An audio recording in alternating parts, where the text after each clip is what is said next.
Thank you, Akoy. And the scouts that I saw before, I know you were standing in the heat, and I'm so sorry about that, but thank you so much for welcoming us. I was a scout in school, that's why I recognize. My first memory of school or education was in our house. I think I was about 5 or 6, I don't remember. But it was my father that taught me how to write on the sand. He would take a stick, he'd be sitting on a chair, just like today. He would have a small table in front there, just like the ministers. And when he was done with his meetings, he would have time for me. I was the only child for a good time. So as his only child, the man actually had time to teach. I don't think he ever taught any of my siblings, but he taught me. The first thing he taught me was how to read the clock. I actually know how to read the clock and I keep time. My colleagues can tell you, I'm a good timekeeper. Until today, I don't like wasting people's time and I don't like people wasting my time. I'm very adamant about that. I learned how to draw the clock, how to read the clock, half past, quarter to, all those things. The first thing that he did was actually use his stick to draw on the sand.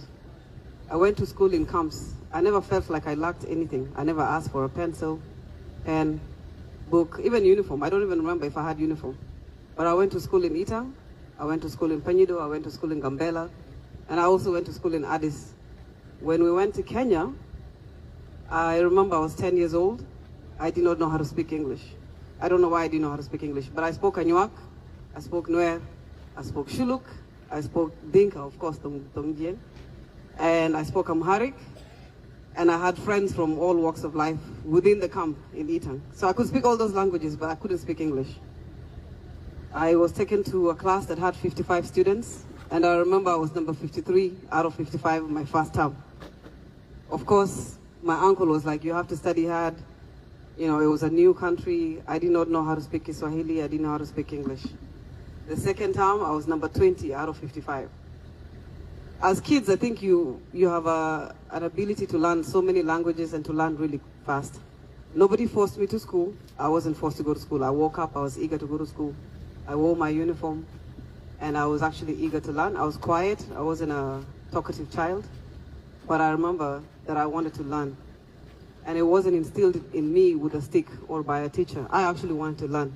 And I remember my siblings had the same ability to just want to learn. We never gave our mom trouble because it was our mom that was raising us.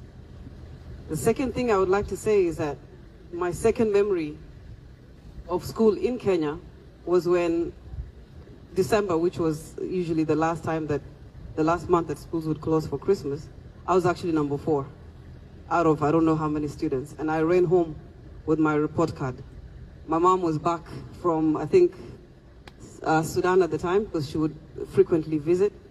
And I ran home with my report card. On the way, I actually picked up some shillings, some Kenya shillings. So I went home, I was celebrating. My mom gave me 20 shillings, which was a coin. Those of you that know Kenyan coins, it was a 20 shilling coin.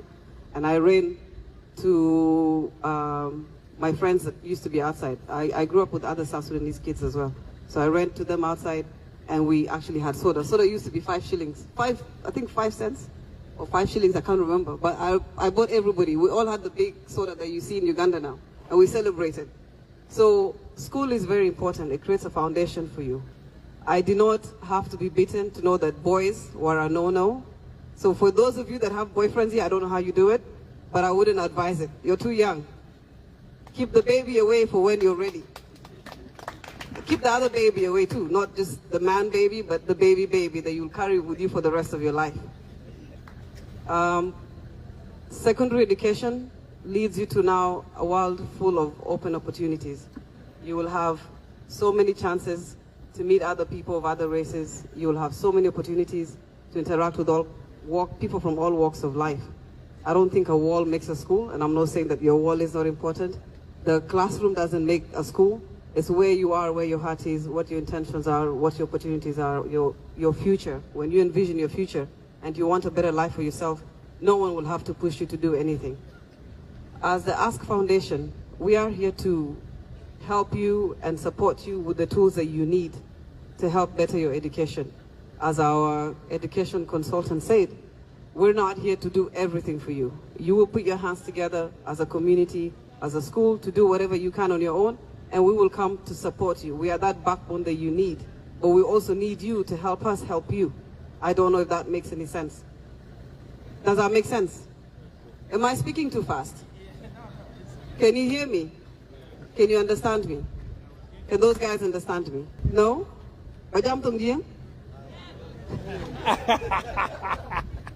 Kalas, tegda kiri an kilwelo lan chola adut kir.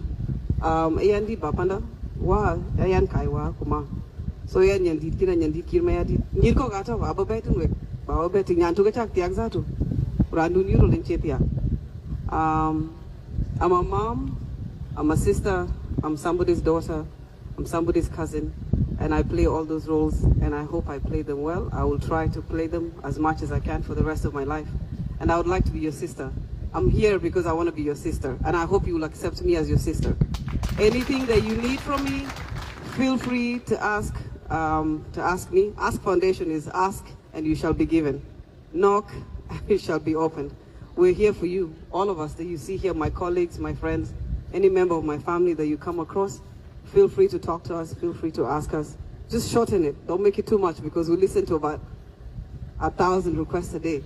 So, but I would like to be able to serve each and every one of you in the capacity that I can, if that's okay with you. So help us help you, and please let's continue supporting one another. Thank you so much.